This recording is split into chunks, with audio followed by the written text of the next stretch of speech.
ఎందుకు నేను దీన్ని ఫస్ట్ టైం నేను ఇప్పుడు దాకా మాట్లాడిన విధానంలో కొంచెం సాఫ్ట్గా ఫస్ట్ టైం నేను ఎందుకు హిందూ టార్గెటెడ్ హిందూ మిగతా వాళ్ళు ఇబ్బంది పడుతూ ఉన్నారు మాట్లాడటానికి. ఉగ్రవాదులు టార్గెట్ చేసి హిందువులను చంపారు, ఇది సత్యం అంతే. వాళ్ళు అన్న మాట నాతో ఏంటంటే, మధుసూదన్ గారి భార్య ఇఫ్ ఆమె ముస్లిం నన్ను స్పేర్ చేసేవాళ్ళు సార్. నేను చేసింది పాపం బీయింగ్ హిందూ పుట్టడమా మేము చేసింది? కనీసం మా చేతుల్లో ఆయుధాలు కూడా లేవే, మేము సైనికులం కూడా కాదు, మేము బిడ్డలు ఇద్దరు అక్కడే ఉన్నారు. నేను ఆలోచించలేదు ముందు నేను అనుకున్నాను ఆయన ఒక్కైనా వెళ్ళారేమో అలా చనిపోయారేమో అనుకున్నాను. కానీ కుటుంబం అంతా ఉంది, ఇంకో రెండు ఫ్యామిలీస్ ఉన్నాయి. అందరి ముందు దారుణంగా చంపేస్తే ఇంకా ఇది భారతదేశం కాబట్టి చాలా 7 దశాబ్దాల తర్వాత మాట్లాడుతున్నాం మనం. కశ్మీర్ని 3 సార్లు మన పాకిస్తాన్ని 3 సార్లు ఓడించాం. సహనం ఎక్కువైపోయింది మన దేశానికి. ఎందుకంటే కంట్రీ మనుషులే సహనం ఎక్కువ మనకి. ఏదైనా అతి చేస్తే మంచిది కాదు, అతి సహనం కూడా మంచిది కాదు, మితిమీరిన మంచితనం కూడా మంచిది కాదు.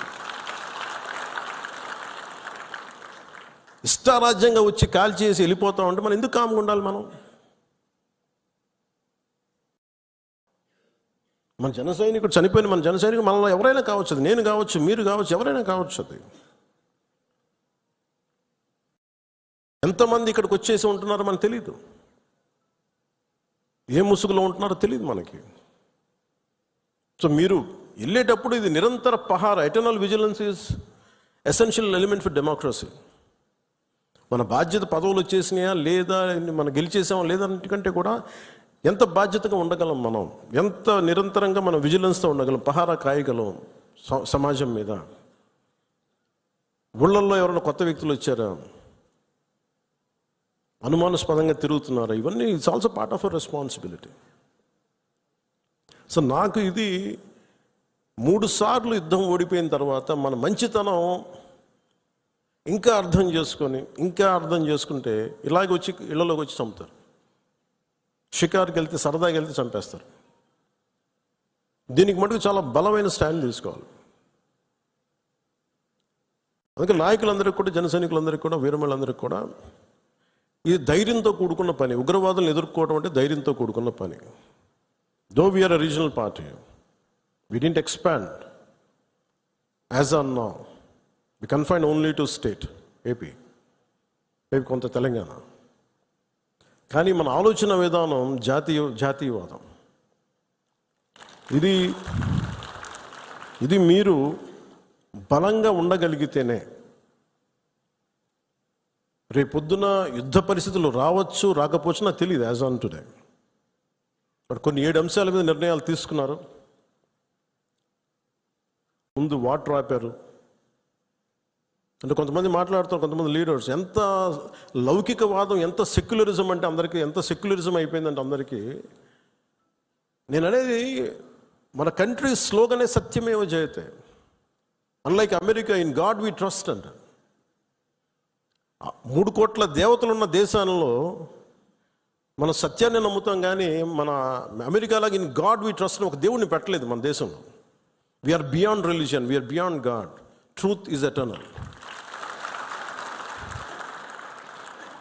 సత్యం అంటే ఏంటి? ఒక తప్పుని తప్పుగా చెప్పడం, ఒప్పుని ఒప్పుగా చెప్పడం. If I make a mistake, I'll say admitted it's a mistake. Constant కరెక్షన్లో ఉండాలి. ఎటర్నల్ ట్రూత్ అది. అలా కాకుండా ఇంత 26 మంది చనిపోతే మత ప్రాతిపాదికని చంపినా కానీ మన సెక్యులర్ వాదులు, సో కాల్డ్ సూడో సెక్యులరిస్ట్,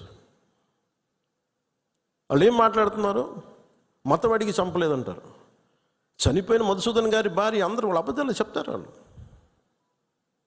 పాకిస్తాన్ని ప్రేమిస్తా అంటారు. వీళ్ళందరూ ఇక్కడ భారతదేశంలో కూర్చొని మీరు పాకిస్తాన్ని ప్రేమిస్తుంటారు. మొన్న కొంతమంది నాయకులు డిబేట్లో మాట్లాడుతుంటే చూస్తున్నాను.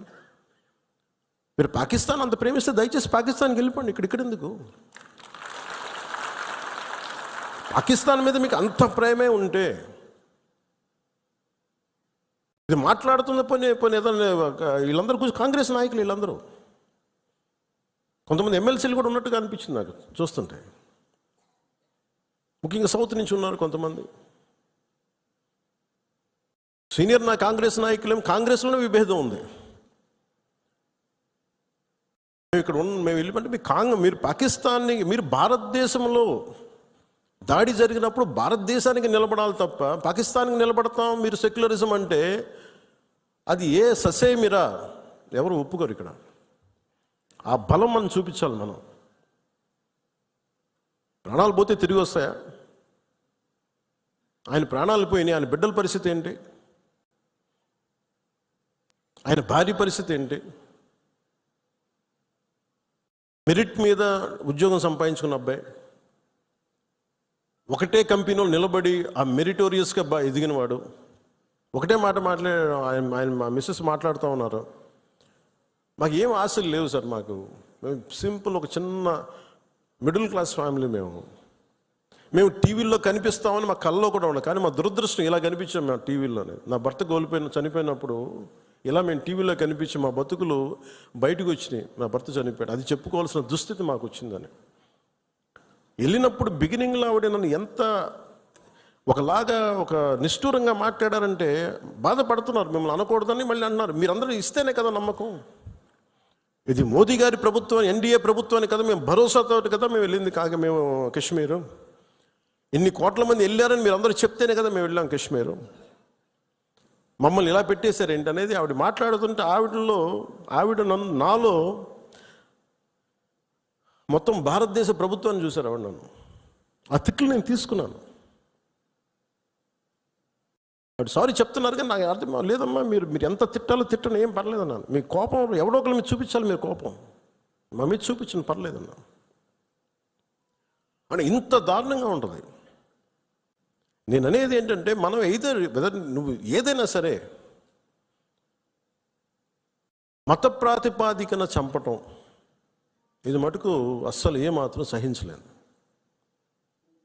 అంటే ఎందుకు భారతదేశం చాలా బలమైనది, భారతదేశం మన సెక్యులరిజం చెప్పుకోకర్లా, సెక్యులర్ అనే పదం మనం యాడ్ చేయక్కర్లా. సెక్యులర్ పదం అని యాడ్ చేయకముందు 70s వీఆర్ సెక్యులర్. సెక్యులరిజం అంటే అపీస్మెంట్ కాదు, అది వైట్ వాష్లు చేయకండి తప్పులు చేస్తే. సర్ తనసే జుదా అని చెప్పి అంటే అట్లాగే తుపాకులతో సర్ తనసే జుదా చేశారు వాళ్ళు ఉగ్రవాదులు. తల లేదు, పట్టుకుందాం ఆకన్నా ఇలా అంటే తల లేదు అక్కడ. మీరు ఊహించుకోగలరు అది, ఈ మాట్లాడే తల లేదు. ఇంత క్రూరంగా చంపేశారు. ఎంత సహనం చూపిస్తాం? తప్పు జరిగినప్పుడు తప్పని చెప్తాం. పాకిస్తాన్కి మనకి ఏంటి తేడా? జిన్నా విడిపోయినప్పుడు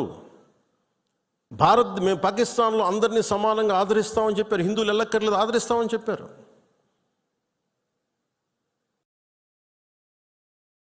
రెండు కోట్ల పైన ఉండే చాలా కోట్ల ఎక్కువ అంత జనాభా ఉండే చోట ఈరోజు జస్ట్ పట్టుమని కొన్ని లక్షల్లో ఉంటారు పాకిస్తాన్లో హిందువులు అంతే.